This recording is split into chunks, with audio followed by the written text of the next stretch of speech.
சிவா.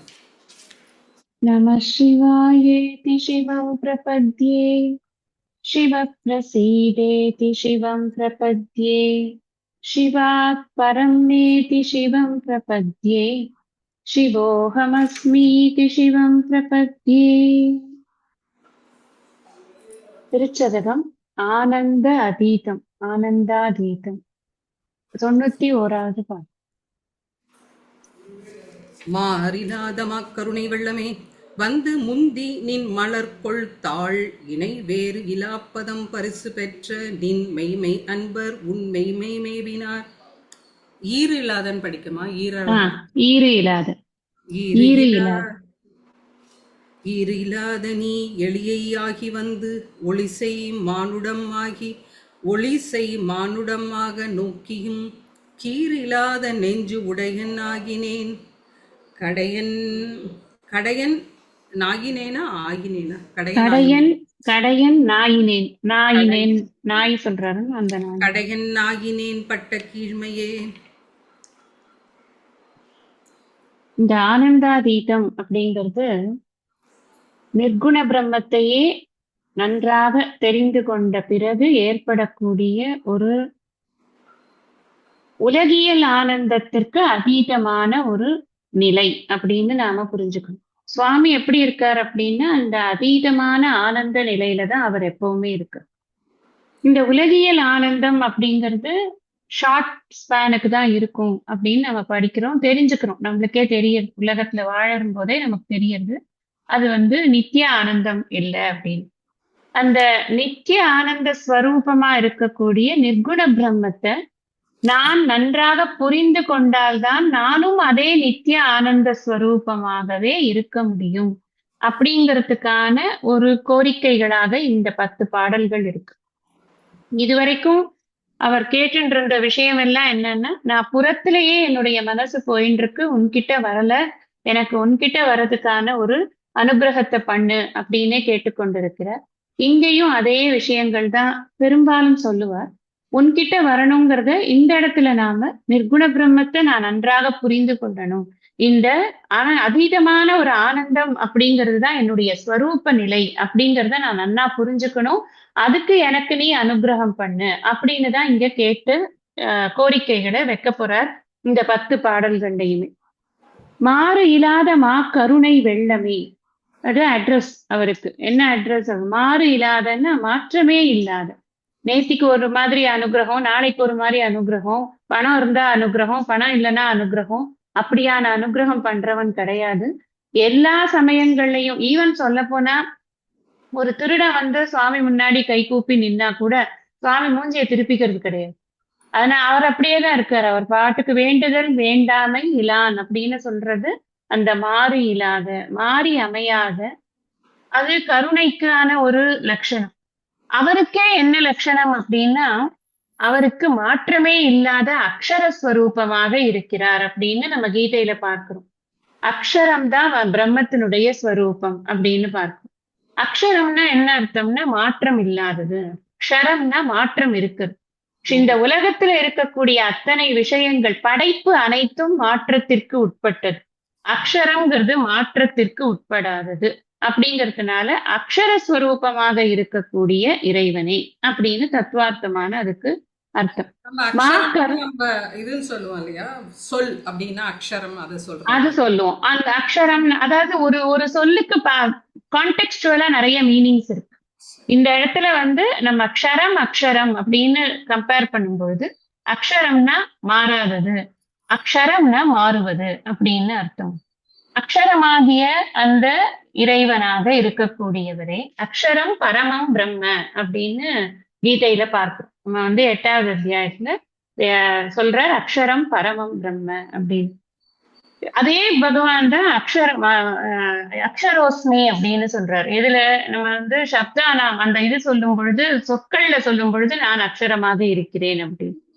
அந்த இடத்துல கூட தத்துவார்த்தமான மீனிங் என்னன்னா, இந்த ஆ என்ற எழுத்து எல்லா சொற்களின் ஊடேயும் அது நிறைந்து இருக்கிறது, வெளியில தெரியாது. அதனாலதான் எழுத்துக்களுக்கு அகரம் முதல் அப்படின்னு சொன்னது போல அந்த அக்ஷரானாம் அகாரோஸ்மி அப்படிங்கறத அக்ஷரங்கள் சொற்களில் அப்படிங்கறத அந்த இடத்துல அகாரம்ங்கிற சொல்லாக நான் இருக்கிறேன்னு பகவான் சொன்னார். அதுவுமே அங்கேயுமே அர்த்தம் என்ன அப்படின்னா மாற்றம் அடையாத அகாரம்ங்கிறது எல்லா இடத்துலயும் இருக்கு. அகாரத்தோட சேர்க்க சேர்க்க மற்ற சொற்கள் மற்ற எழுத்துக்கள் சொற்கள் உருவாகிறதுங்கிறது தான் அந்த எழுத்துக்களுடைய புணர்ச்சி தாற்பயம். அதுதான். அதனால அக்ஷரம்ங்கிறது அங்கேயும் மாற்றம் இல்லாதங்கிற அர்த்தமே தான் கொடுக்கும். அக்ஷரம் பரமம் பிரம்ம அப்படிங்கிற ஒரு வார்த்தை நமக்கு இப்ப இது இருக்கு, பிரமாணம் இருக்கு.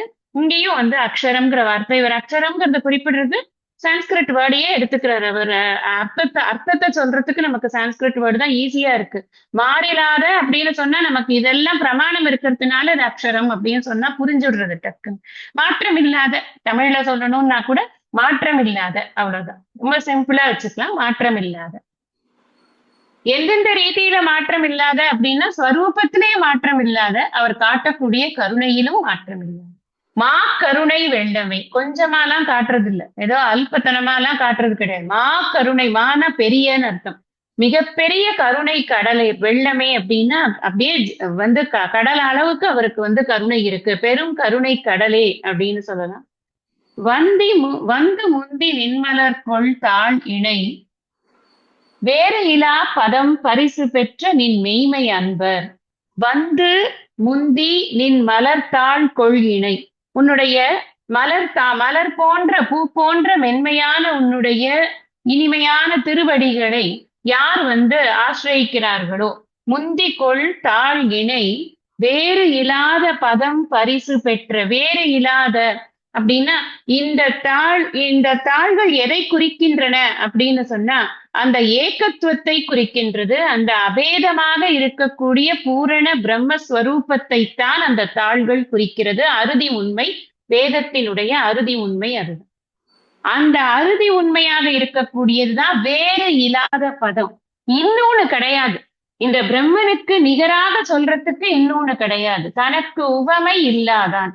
இதுக்கு நேரா இன்னொரு பதம் சொல்ல முடியாது. மேலையும் இல்லை கீழையும் இல்லை, ஒப்புயர்வற்றவனாக இருக்கிறான். வேறு பதம் என்று ஒன்று இல்லை, துவைத்தமாக இல்லை. அதனால் அது அத்வைத்தமாக இருக்கிறது. ந துவைத்தம் இது அத்வைத்தம். அதனால வேறு இல்லாத பதம் அப்படின்னு சொன்னா அபேதமான அந்த அத்வைத சித்தியை அந்த தாளிணைகள் தருகிறது. தாளிணைகள் முக்கியமா நமக்கு தருது என்ன அப்படின்னு கேட்டா அந்த அபேத ஞானத்தை நமக்கு தருது. சர்வத்திர சமதர்சனங்கிற அந்த உண்மையான அத்வைத ஞானத்தை நமக்கு அந்த பதங்கள் தருகிறது. பதம் பரிசு பெற்றன்னு சொன்னா என்ன அர்த்தம்? அந்த அந்த சித்தியை அவர்கள் அடைந்தார்கள். யாருன்னா உன்னை உண்மையாகவே உன்னுடைய உபதேசங்களை நன்றாக புரிந்து கொண்டு அதை மனனம் செய்து நிதித்தியாசனம் செய்து தொடர்ந்து அதிலேயே சிந்தனையை செலுத்தியவர்கள் அந்த அபேத ஞானத்தை சித்தி பெற்றார்கள். அவர்களுக்கு அது பரிசு பெற்றார்கள்னா சித்தி பெற்றார்கள் அப்படின்னு. நின் மெய்மை அன்பர் உன் மெய்மை மேவினர். உன்னுடைய உண்மையான அன்பர்கள், உண்மையான அன்பர்கள்னா மற்றவங்க எல்லாம் போலியான அன்பர்களா? அப்ப நாமெல்லாம் கும்பிடுறோமே, அதெல்லாம் நாமெல்லாம் என்ன டூப்பா அப்படின்னு இல்லை. அவர்கள் உண்மையான அன்பர்கள். எதுக்காக சொல்றது அப்படின்னு சொன்னா உண்மை பொருளை நன்கு உணர்ந்தவர்கள்ங்கிறதுனால அவர்கள் மெய்மை அன்பர்கள் அப்படின்னு சொல்றோம். அதாவது பூரண ஞானத்தை பெற்றவர்கள், ஞானிகள். அவ்வளவு நம்ம பாஷையில நம்ம புரிஞ்சுக்கிறதுக்கு மெய்மை அன்பர்கள் இஸ் ஈக்குவல் டு ஞானிகள் அப்படின்னு போட்டு. அந்த ஞானிகள் என்ன பண்ணாங்கன்னா உன் மெய்மை மேவினார். நீதான் அந்த உண்மை பொருள் அப்படிங்கிறதை நன்றாக உணர்ந்து கொண்டு அந்த மேவினார் அப்படின்னு சொன்னா என்ன, அதை சென்று அடைந்தார்கள்னு ஜென்ரல் இது மீனிங் என்னன்னா மேவினார்னா கலந்தார்கள்னு. கலக்கிறதுனா எங்கேயாவது ஒரு இடத்துல அவர் இருக்கார், நம்ம போய் அவரோட ஐக்கியமாறுது கலக்கிறது அப்படிங்கிறது இல்லை. உண்மையை புரிந்து கொண்டார். உள்ளத்தில் உன்னை தவிர வேறு ஒரு விஷயம் இல்லை, அவர்கள் இருப்பதெல்லாம் ஒன்றுதான், அதுதான் நான்கிற விஷயத்தை அவர்கள் நன்றாக புரிந்து கொண்டு அந்த ஸ்வரூப நிஷ்டையில் அவர்கள் இருந்தார்கள்னு அர்த்தம். அது மெய்மை மேவினார் அப்படின்னு சொன்னா அந்த உண்மையை தெரிந்து கொண்டு அந்த ஸ்வரூப நிஷ்டையில் அவர்கள் இருந்தார்கள். நான் என்ன பண்றேன் இப்ப என்னை பத்தி வருது. ஈறு இல்லாத எளியை ஆதி ஈறு இல்லாத நீ நீ அடுத்து சுவாமியை பத்தி சொல்ற. ஈறு இல்லாத அப்படின்னா இந்த இடத்துல ஈறுனா ஈற்றுன்னு சொல்லுவோம்ல, அந்தம்னு சொல்லுவோம் இல்லையா? ஆதி அந்தம் ரெண்டுமே கிடையாது. ஈறு மட்டும்தான் போட்டிருக்க. ஆனா நம்ம புரிஞ்சுக்கணும். ஆதி அந்தம் இல்லாதவர் அப்படின்னு. அந்தம் இல்லாதன்னு சொல்லியாச்சுன்னா ஆதி இல்லாதங்கிறது சப்ளைடு, ஆல்ரெடி சப்ளைடு.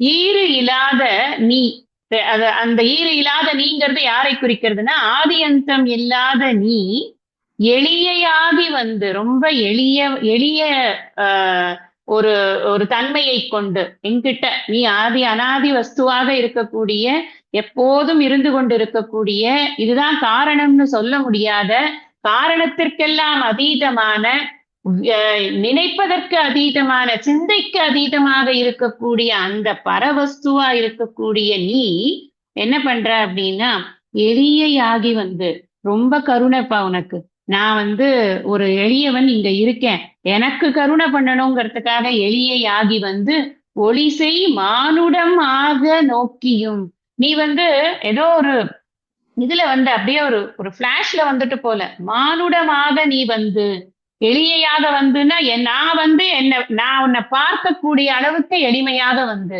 ரொம்ப பார்க்கவே முடியாத அளவுக்கு ஒரு பெரிய ஒரு பிக்சர் காமிச்சிட்டு போயிட்டாருன்னா நம்மளால வந்து அந்த இறைவன் கிட்ட இருந்து ஒரு உபதேசம் வாங்க முடியுமா? இப்ப இன்கேஸ் விஸ்வரூப தரிசனம் செகண்ட் சாப்டர்ல கொடுத்திருந்தாருன்னா அர்ஜுனனுக்கு எதனா புரியுமா? ஒண்ணுமே புரியாது. அவ்வளவு விஷயங்களை சொல்லினதுக்கு அப்புறமா அவ்வளவு பெரிய ஒரு ரூபத்தை காமிக்கும் போது அவன் வந்து அதை பார்த்து ஆனந்தப்பட்டு, ஆச்சரியப்பட்டு, பயப்பட்டு, நடுங்கி இப்ப பேசுறதுக்கு ஆரம்பிச்சிருக்கான். நம்ம படிச்சுட்டு இருக்கோம். அது அந்த அந்த நம்மளை வந்து அக்செப்ட் பண்ணிக்கிற ரூபத்துல அவர் வரணும். அதுதான் எளிமையா வருது. நான் வந்து சுவாமி ஆப்போ நான் எப்படி வேணா வரலான்னு பெரிய ஒரு காளை மாட்டு மேல நான் வந்து உட்காந்துப்பேன், நீ என்னை பார்த்தா போறோம் அப்படி இல்லை. அவர் ஒரு எளிமையாக எனக்கு புரியற மாதிரியான ஒரு ரூபத்துல அந்தணன் வடிவத்துல வந்தாருன்னு முன்னாடியே சொல்லியிருக்காரு. ஒரு மானுட ரூபத்தை ஏந்தி கொண்டு நீ வந்து ஒளிசை அப்படிங்கிறார். ஒளிசை அப்படின்னா அறிவு அறிவு வந்து நல்லா தேஜஸ்வியா இருக்கிறது நம்ம முகத்திலேயே தெரியும். ஒரு முகத்தை பார்த்தாலே சில பேரை பார்த்தா நல்ல தபஸ்வி, நல்ல தேஜஸ்வி அப்படிங்கிறது தெரியும் இல்லையா? அந்த அமைதியும் அந்த அறிவும் அந்த முகத்துல வந்து தெரியும் நமக்கு பார்க்கும்போது சில பேர். அது நம்ம இப்ப ஆச்சாரியர்கள் எல்லாம் பார்க்கிறோம்னா அங்க ஏன் போறோம்னா அந்த அறிவுக்காக தான் போறோம். முக்கியமா அவளோட தபசு, அவளோட அறிவு, அதுதான் நம்மளை ஈர்க்கிறது ஒரு ஒரு தடவையும் போறதுக்கு. அப்படி ஒரு ஒளிமயமான சரீரமே ஒளிமயமாகி விடும் அப்படின்னு சொல்லியிருக்கு. இந்த தபஸ் அதிகமாக அதிகமாக, நாம செய்யற ஆவர்த்திகள் அதிகமாக அதிகமாக, சாதாரண சரீரமே நமக்கு ஒளிமயமான ஒரு ஒரு தேஜஸை கொடுக்கக்கூடிய ஒரு சரீரமாகும்னு சுவாமிக்கு சொல்லவே வேண்டாம். ஒளிமயமான அந்த மானுடமாக நோக்கியும், மானுடமாக நோக்கியும்னு சொல்லும் பொழுது மனிதனாக வந்து வந்தது மட்டுமல்லப்பா, நீ என்ன பண்ணனா என்ன நேர நேர பார்த்த நீ. ஏதோ ஒரு கூட்டத்துல உட்கார்ந்து இருந்தார், அங்க பார்த்தேன் நான் அவரை, அப்படி இல்லை. எனக்கு 1-to-1 கிடைச்சது உனக்கூட, எனக்கு 1-to-1 கிடைச்சது. அது மாதிரி நீ நோக்கிறதுன்னா என்ன, எனக்கு உள்ள இருக்கக்கூடிய மனசுல என்ன இருக்குங்கிறத புரிந்து கொண்டு பார்ப்பதுதான் நோக்குவது. பார்க்கறது வேற, நோக்கிறது வேற, நம்ம முன்னாடியே பார்த்து. அப்ப என்னை நோக்கினாய் அப்படிங்கிறார். என்னை நீ நோக்கினாய், அந்த மாதிரி நோக்கியும் நீ அப்படி பண்ணியும் கூட, நீ இதெல்லாம் பண்ணியிருக்கப்பா, எவ்வளவு பெரிய வேலை பண்ணியிருக்க, நீ எவ்வளவு பெரிய ஆளு, நீ எவ்வளவு பெரிய வேலை பண்ணியிருக்க, இது பூரா இறைவனுக்கு அப்ஜெக்டிவ். இது முன்னாடி படிச்ச 6 வரியும் இறைவனுக்கு அப்ஜெக்டிவ் தான். நீ அப்படி பண்ணியும் கூட கீறு இல்லாத நெஞ்சு உடைய நாயினே. கீறு அப்படின்னு சொன்னா இந்த அந்த பிளவு இல்லாத, நீ அப்படி பார்க்கும் பொழுது அந்த நேரத்துல நீ என்ன பார்க்கும், ஒரு தரம் பார்க்கிறார் அப்படின்னு சொன்னா அந்த பார்வை அவருக்கு என்ன அனுபவத்தை கொடுத்ததுங்கிறத இங்க வந்து பதிவு பண்றார். அடுத்த பாடல்ல சொல்லுவார், நான் இந்த அனுபவத்தை இழந்து போயிட்டேன் அப்படின்னு சொல்லிட்டு வரப்போட பாடல்கள்ல சொல்லுவார். ஆனா முதல் அனுபவம் என்னன்னா கீறு இல்லாத நெஞ்சம் கிடைச்சது அப்படின்னு சொல்றார். கீறுறதுன்னா என்ன? இப்ப நம்ம வந்து மாங்காய கீறு அப்படின்னு சொன்னா என்ன பண்ணுவோம்? மாங்காய கீறுறதுன்னா மாங்காய 2ஆ புழக்கிறது, 4ஆ புழக்கிறது அப்படின்னு தானே அர்த்தம். தேங்காய் கீறுறது, மாங்காய் கீறுறது நம்மளுக்கே கொலோக்கியல் வார்த்தை. கீறுன்னா பிளவுன்னு. பிளவு இல்லாத நெஞ்சு உடைய நாயினேன், நான் உன்னை பார்க்கும் பொழுது எனக்கு வேற எந்த சிந்தனையும் இல்லப்பா. பிளவு உள்ள நெஞ்சுன்னா என்ன? உலக சிந்தனை இருந்ததுன்னா கண்டம் கண்டமாக இந்த சிந்தனை வந்து மாறுபடும். இது வந்து இது பூ, இது பழம், இது பாயசம், இது பானகம்னு தனித்தனியா தெரியும் இல்லையா? தெரியல, எனக்கு ஒண்ணுமே தெரியல. உன்னை பார்க்கறச்சே உன்னை பார்க்கறச்சேங்கிறத விட நீ என்ன பார்க்கறச்சே, நீ என்ன அப்படி பார்க்கும் பொழுது எனக்கு எப்படி ஆயிடுத்து, கீறு இல்லாத நெஞ்சு. அப்படின்னா அந்த அகண்டாகார விருத்தி எனக்கு அப்போ ஏற்பட்டது அப்படின்னு சொல்றார். அது சொல்லும் போது நமக்கு என்ன புரியுது அப்படின்னா, அதுக்கு முன்னாடி வரைக்கும் எனக்கு எப்படி இருந்தது அப்படின்னா, நான் அகண்டாகார விருத்தி இல்லாமல் இந்த பேத புத்தியோடு தான் இருந்தேன். நீ என்னை பார்த்த பிறகுதான் எனக்கு அகண்டாகார விருத்திங்கிறதே என்னங்கிறதுக்கான ஒரு ஒரு ஒரு ஒரு டேஸ்ட் கூட தெரிஞ்சுது அப்படின்னு சொல்லலாம். இது சுவாமி விவேகானந்தர் எல்லார்கிட்டயும் கேட்டுட்டு இருந்தார். நீங்க இறைவனை பார்த்திருக்கீங்களா, கடவுளை பார்த்திருக்கீங்க, பாக்குறவங்க கிட்ட எல்லாம் கேட்பார். ஃபர்ஸ்ட் பிரம்ம சமாஜ், ஆரிய சமாஜ், இப்படி நிறைய ஆன்மீக இதுக்கு எல்லாம் அவர் போய் கேட்டு, அங்க எல்லாரும் அவர்கள் எல்லாரும் கன்வின்சிங் ரிப்ளையே கொடுக்கல, சும்மா பஜனை பாடு அப்படி இப்படின்னு சொல்லும் பொழுது அவர் ராமகிருஷ்ண பரமஹம்சரை சந்திக்கிறச்சே முதல்ல அவர் கேட்கிற கேள்வி, நீங்க கடவுளை பார்த்திருக்கீங்களா அப்படின்னு. அவர் சொல்றார், நான் கடவுளை பார்த்திருக்கேன், உனக்கும் காட்டுறேன் வா அப்படின்னு. அதுக்கப்புறம் ஒரு தடவை கொஞ்ச நாள் கழிச்சு, உடனே கிடையாது, கொஞ்ச நாள் கழிச்சு திருப்பி திருப்பி அந்த சத்சங்கத்துக்கு வர சொல்லி அங்க இருக்க சொல்லி அங்க பேசுறதெல்லாம் கேட்க வச்சு கொஞ்சம் கொஞ்சமா அவருக்கு அந்த அந்த இடத்த அவருக்கு பழக்கி, இடத்த இந்த சென்ஸ் குருவோடைய சாநித்தியத்தை பழக்கி, அதுக்கப்புறம் அவர் ஒரு நாளைக்கு அவருக்கு தலைக்கு மேல கைய வைக்கும் அவர் கொடுக்கறது ஸ்பர்ச தீட்சை கொடுக்கிறார். அப்படி ஸ்பர்ச தீட்சை கொடுக்கும் போது அவருக்கு இந்த அகண்டாகார அனுபவம் ஏற்பட்டது அப்படின்னு இந்த விவேகானந்தருடைய இதுல வாழ்க்கை சரித்திரத்துல எழுதி.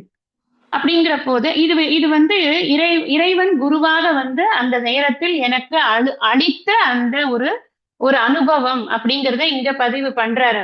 அந்த அந்த அனுபவமானது எப்படி இருக்கு அப்படின்னா, நான் ஜீவன் அப்படிங்கிறத கடந்து இங்க இருக்கிறதெல்லாம் அந்த பிரம்ம தத்துவம் ஒன்றுதான் அப்படிங்கிறத ஏக்கமாக பார்க்கக்கூடிய, ஏக்கமாக உணரக்கூடிய ஒரு அனுபவம் எனக்கு ஏற்பட்டது. அதுக்கு முன்னாடி நான் எப்படி இருந்தேன் அப்படின்னா, நான் எத்தனையோ பிறவிகள் எடுத்திருக்கேன். அந்த எத்தனையோ பிறவிகள்ல இந்த மாதிரியான ஒரு அனுபவம் இல்லாமல் ஒரு கீழ்த்தரமான ஒரு உலக விஷயத்தை நினைக்கக்கூடிய ஒரு பர்சனாகத்தான் நான் இருந்திருக்கேன்.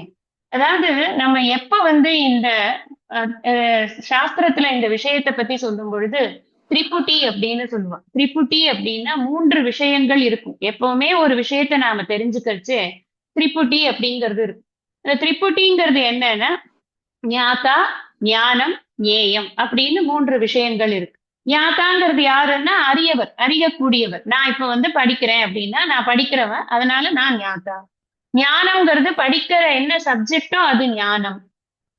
ஞேயம் அப்படிங்கிறது அந்த ஞேயம்ங்கிறது எனக்கு அது என்மயம் ஆகும் பொழுது, அந்த ஞானம் எனக்கு புரியும் பொழுது அது ஞேயம். ஞானம்ங்கிறதுக்கு எனக்கு வெளியிலேருந்து புக்குன்னு வச்சுக்கோங்களேன், ஞானம்ங்கிறது புக்குன்னு வச்சுட்டா அதுல இருந்து பெறக்கூடிய அறிவு ஞேயம் அப்படின்னு இருக்கு. இப்போ நான் இப்போ ஒரு புக்ல இருந்து ஒரு அறிவை நான் பெறணும் அப்படின்னு சொன்னா எனக்கு இந்த 3 விஷயம் வேணும். நான் அவைலபிளா இருக்கணும், புக் அவைலபிளா இருக்கணும், அல்லது குரு அவைலபிளா இருக்கணும், எனக்கு புரியணும். இது 3 விஷயம் இருந்தாதான் திரிபுட்டி அப்படின்னு சொல்றோம். அதே மாதிரிதான் ஒரு ஹாப்பினஸ் வருது, நமக்கு ஒரு ஆனந்தம் ஏற்படுறது அப்படின்னு சொல்லும் பொழுது அங்கேயுமே ஆனந்தத்தை கொடுக்கறதுக்குன்னு ஒருத்தர் இருக்கணும். யாராவது ஒருத்தர் நம்மள சந்தோஷப்படுத்துறதுக்குன்னு ஒரு நிமித்தம் ஒருத்தர் இருக்கணும். நேற்று கிளாஸ்ல சொன்னேன் இல்லையா, ஒரு நிமித்தம் இருக்கணும் நமக்கு சந்தோஷப்படுத்துறதுக்கு அப்படின்னு.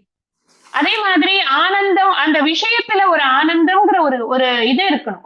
ஒரு என்ன சொல்றது, ஒரு விஷயம் இருக்கணும். ஆனந்தப்படுறதுக்குன்னு ஒரு விஷயம் இருக்கணும். அதுக்கப்புறம் ஆனந்தம்ங்கிற அனுபவம் இருக்கணும். இப்ப நான் அறிவுக்கு சொன்ன மாதிரிதான் அனுபவத்துக்கும் சொல்றேன். அனுபவத்தை கொடுக்கறதுக்கு ஒருத்தர், அந்த அனுபவத்துல இருக்கிற விஷயம் ஒண்ணு, அப்புறம் அனுபவம்னு ஒண்ணு, இப்படி 3 இருக்கணும் எப்பவுமே. ஆனா இங்க இவர் என்ன சொல்ற, நீ என்ன பார்த்த உடனே கீறு இல்லாத அப்படிங்கிற.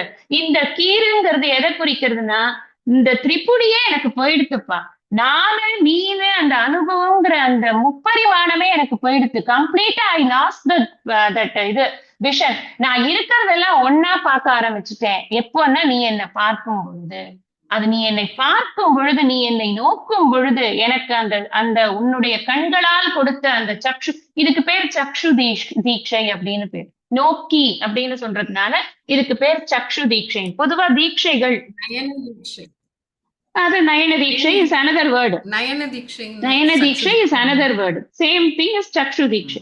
இப்ப இப்ப தீட்சைங்கிறதே எப்படி கொடுப்பான்னா 3 விதமா தான் கொடுப்பா. ஒண்ணு சக்ஷு தீட்சை, இன்னொன்னு ஸ்பர்ஷ தீட்சை, இன்னொன்னு சங்கல்ப தீட்சை.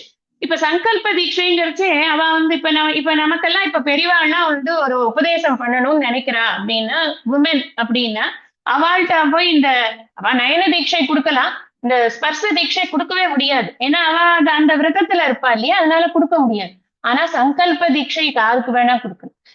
என்ன சங்கல்பம்னா, இவாளுக்கு இந்த கிரந்தம் நன்றாக புரிந்து அவர்கள் இதனால் ஸ்ரேயஸை அடைய வேண்டும், அவ்வளவுதான். அந்த சங்கல்பம் பண்ணிட்டா அப்படின்னு சொன்னா அங்க இருக்கிற அத்தனை பேருக்கும் அந்த சங்கல்பம் இதுவாயிடும், பலிதமாயிடும். அந்த சங்கல்ப தீட்சை ஒருத்தர் கொடுக்கலாம், மாசா கொடுக்கலாம், எப்படி வேணா கொடுக்கலாம். ஆனா தீட்சை அப்படிங்கிறது 3 விதமாக. இந்த இடத்துல பகவான் எப்படி கொடுக்கிறாருன்னா, நேர சக்ஷு தீட்சை, என்னை நோக்கினாயின்னு சொல்றார். நோக்கினதுக்கு அப்புறம் எனக்கு கீறு இல்லாத அந்த அனுபவம் ஏற்பட்டது அப்படின்னு, கீறு இல்லாத நெஞ்சு உடையன் ஆயினேன் அப்படிங்கிறார். அதனால இந்த இந்த இந்த தீட்சை தான் அவருக்கு பண்ணின முக்கியமான. இதுல இருந்தெல்லாம் நமக்கு தெரியறது எப்படி உபதேசம் நடந்திருக்கு, அவரோட வேர்ட்ஸ்ல இருந்தே நமக்கு தெரியறது. நமக்கு சரித்திரத்துல பெருசா டீடைல்டா போட்டிருக்க மாட்டா. இவ்வளவு டீப்பா யார் படிச்சு போடுறா? அவரோட பாடல்கள்ல இருந்தே அவருக்கே எப்படி உபதேசம் ஆச்சு அப்படிங்கிற விஷயத்தெல்லாம் டீடைல்டா படிச்செல்லாம் சரித்திரம் எல்லாம் யாரும் எழுத மாட்டா. அதனால ஒரு பொதுவா எழுதுவா, குருந்த மரத்தடியில் அவருக்கு உபதேசம் ஆனது, எப்படி ஆனதுங்கிறத இவர் எவ்வளவு டீடைல்டா நமக்கு அழகா சொல்றா. இப்ப நமக்கு வேர்ட் பை வேர்ட் படிக்கிறதுனால நம்மளுக்கும் இது புரியுது.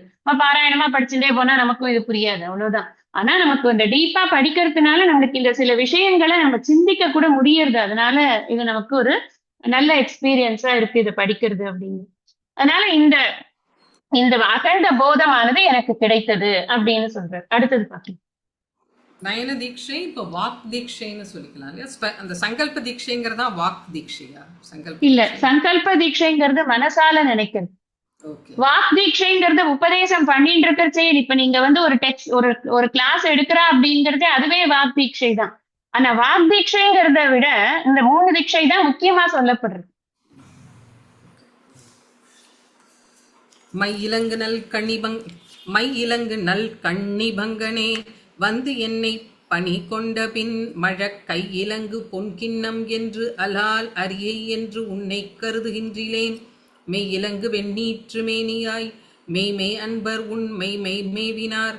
பொய்யில் இலங்கு என்னை புகுதவிட்ட நீ போவதோ சொலாய் பொருத்தம் ஆவதே.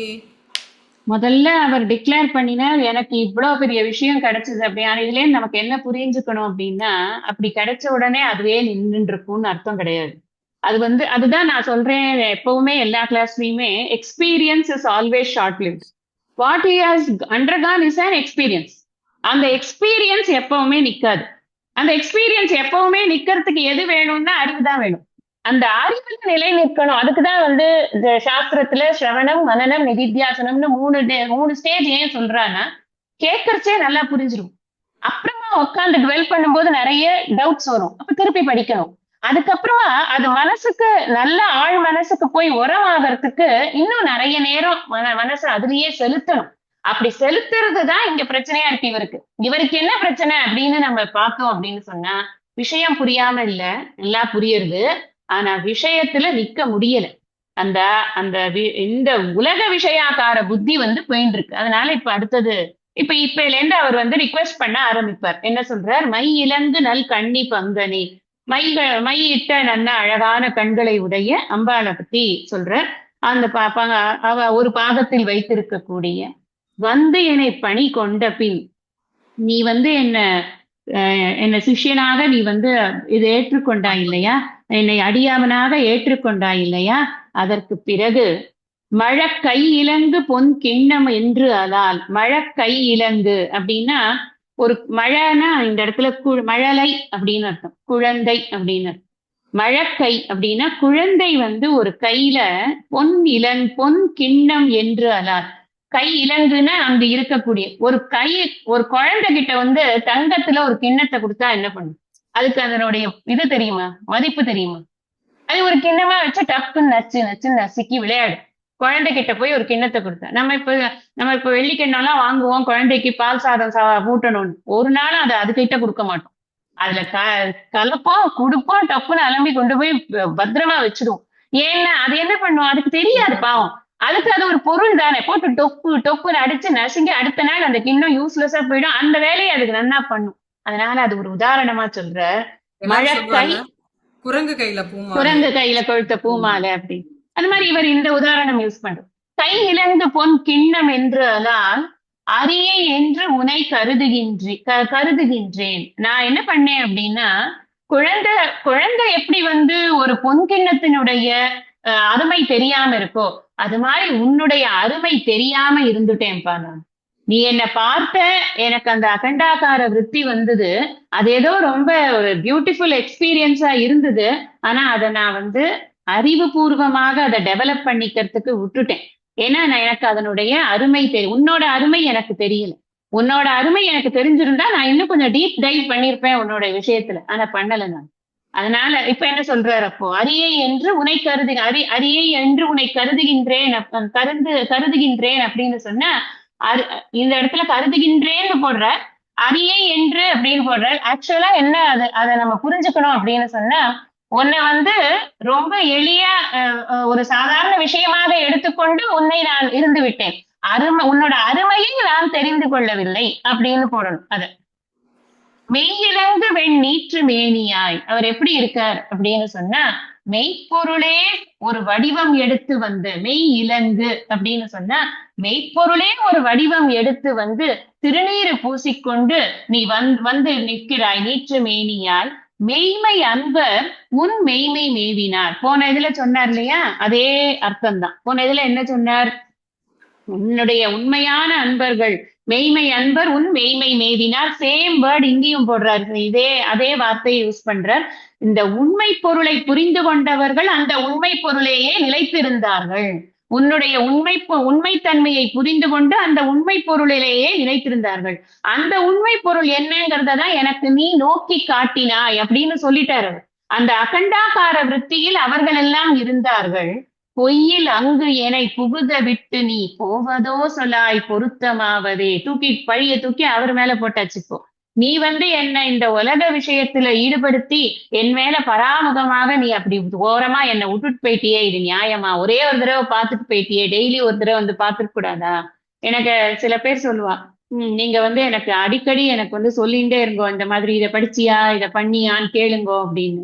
நான் பொதுவா நான் வந்து அந்த மாதிரி பின்னாடியே போற இது எனக்கு கிடையாது, யார்கிட்டயுமே கிடையாது. என் பொண்ணையே அந்த மாதிரி நான் வந்து படிச்சியா ஹோம்ஒர்க் பண்ணியான்லாம் கேட்க மாட்டேன். பண்ணிட்டேன்னா சரி, அவ்வளவுதான். பண்ணலன்னா யாருக்கு நஷ்டம்? அவளுக்கு தான் நஷ்டம், நம்மளுக்கு என்ன வந்தது? அந்த மாதிரிதான் அந்த ஒரு முதல்ல இருந்தே இருந்தாச்சு. ஆனா எல்லாருமே வந்து ஒரு ஸ்டூடெண்ட்ஷிப்ல இருக்கிறச்சே ஒரு ஆசை இருக்கும். நம்மளுக்கு வந்து நம்மள கேட்டுட்டே இருந்தாக்க நமக்கு கொஞ்சம் அது உத்வேகமா இருக்கும், பண்ணணும் அப்படிங்கிறது. அப்படி சில பேருக்கு அது இரிட்டேட்டிங்கா கூட இருக்கும். என்ன சும்மா நொடன்னு இருக்காங்க, வேற வேலை வெட்டி இல்லை போல இருக்கு. அதனால நம்ம வந்து பொதுவா அதை பண்றது கிடையாது. ஆனா சில பேர் கேட்பாங்க, எனக்கு வந்து நீங்க என்ன அடிக்கடி கேட்டு என்னோட ப்ராக்ரஸ் கேட்டீங்கன்னா எனக்கு ரொம்ப இதுவா இருக்கும், உத்வேகமா இருக்கும். முடிஞ்சப்போ பேசுறத கேட்கறது அப்படியாவது விட்டுரு. இங்க அவர் சொல்றாரு, நீ என்ன இப்படி விட்டுவிட்டியே அப்படின்னு. நீ வந்து சுவாமி கிட்டே கேட்கிறாரு இந்த விஷயத்த அவர். நீ வந்து எனக்கு ஒரு நாள் பார்த்தா போதுமாப்பா, அதுக்கப்புறம் என்ன நீ என்னை ஆட்கொண்டதுக்கு அப்புறமா நான் என்ன பண்ணிருக்கணும்? நியாயமா பார்த்தா இந்த மாய பிரபஞ்சத்தை விட்டுட்டு மொத்தமா உன்னோட காலடியில சரணம்னு இருந்திருக்கணும். நான் பாட்டுக்கு உட்காந்துட்டு நீ கொடுத்திருக்கிற அந்த வேத ஆகமங்களை எல்லாம் படிச்சுட்டு பேசாம என் பொழுத போக்கிருக்கணும். அப்படிலாம் நான் பண்ணல பாரு. நான் வந்து உன் மேல இருக்கிற பிரியத்துல கோவில் கட்ட வந்துட்டேன் நான். இப்ப கோவில் கட்ட வந்தான்னா என்ன சாதாரண விஷயமா என்ன? ஒத்தனையா கூப்பிட்டு ஒரு ஸ்தபதியா கூப்பிட்டு கோவில ஒழுங்கா கட்டி முடிக்கிறதுக்குள்ள போதும்போது நான் என்ன இப்படி உழல விட்டுட்டியே, இது நியாயமா அப்படின்னு கேட்கிறார். நம்ம வந்து இந்த மாதிரி உபதேசம் கிடைச்சதுக்கு அப்புறமா கூட அதுக்கு வெளியில போகிறதுங்கிறது எவ்வளவு வேதனையான ஒரு விஷயம் அப்படிங்கிறத தொடர்ந்து பதிவு பண்ணிக்கொண்டே வருகிறார். நமக்கு என்ன கேட்க வேணா போகக்கூடாது, நமக்கு உபதேசம் ஆயிடுத்து அப்படின்னு சொன்னா வெளி விஷயங்கள்ல இருக்கக்கூடிய ஈடுபாடை எவ்வளவு முடியுமோ அவ்வளவு தூரம் குறைச்சுக்கணும். எவ்வளவு லிமிட் பண்றோமோ அவ்வளவு தூரம் நமக்கு ரொம்ப நல்லது. ஏன்னா நம்ம எடுத்துட்டு இருக்கிற பாதைக்கு அது ரொம்ப நல்லது அப்படின்னு புரிஞ்சுக்கலாம். மேற்கொண்டு இருக்கிறத நம்ம மண்டே அன்னைக்கு நம்ம திரும்ப மீட் பண்ணுவோம். சபமாதேவ திருச்சிற்றம்பலம். எல்லாம் ஒவ்வொருத்தருக்கும் என்ன மாதிரி ரொம்ப லூசுங்களுக்கெல்லாம் எழுதி வச்ச மாதிரியே இருக்குது. நிஜமா எனக்காகவே இது எழுதி வச்சிருக்காருங்கிற மாதிரி அது அது வந்து அப்படி நம்ம ஒவ்வொருத்தரும் நினைக்கிற அளவுக்கு அவர் வந்து எவ்வளவு அழகா, அது ஒரு கருணை தான் இந்த மாதிரி எழுதுறதுங்கிறது. அப்படி எழுதுறதுக்கு எல்லாருக்கும் வராது. பொதுவா எல்லாரும் எனக்கு ஞானம் கிடைச்சாச்சு அப்படின்னா ஞான மகிமை எழுதுறது ஈஸி. நீங்க இப்ப ஞானம் கிடைச்சாருக்கு, ஞான மகிமை எழுதுறது ஈஸி. அந்த ஞானத்தை கிடைக்காம ஏங்குறவாளுடைய ஒரு ஒரு தாபத்தை எழுதுறது ரொம்ப கஷ்டம். அதுவும் அப்படி எழுதும் போது அதுல பக்தி கலந்திருக்கும். அந்த பக்தி என்ன பண்ணும் அப்படின்னா அவளுக்கு இருக்கக்கூடிய அந்த ஸ்ரத்தைய கூட்டும். அப்ப அந்த ஸ்ரத்தையும் பக்தியும் சேர்த்து அவளை இன்னும் கொஞ்சம் ஞானத்தினுடைய பாதையில அவளை போக வைக்கும். அதனாலதான் மாணிக்க வாசகர் இருக்கிறது எல்லாத்த விட கொஞ்சம் ஹை பெடஸ்டல்ல அவர் ஏன் இருக்கார் அப்படின்னா, அவர் வந்து எல்லாரோட உய்வுக்காகவும் இந்த பாடல்களை எழுதுறாரு அப்படின்னு, பக்திக்கு மாத்திரம் இல்ல, ஞானத்துக்காகவே பாடல்கள் எழுதுறாரு அப்படிங்கிறதுதான் இங்க ரொம்ப முக்கியம். ஆமா, அவர் புலம்பர் நம்ம புலம்பர் மாதிரி. ஆமா. மூர்த்தி எல்லாம் வாழி எங்கள் மோன குரு வாழி, அருள் வார்த்தை என்றும் வாழி, அன்பர் வாழி பராபரமே. ஓம் சாந்தி சாந்தி சாந்தி. ஹரிஹி ஓம். தென்னாடுடைய நாட்டவர்க்கும் இறைவா போற்றி. திருச்சிற்றம்பலம்.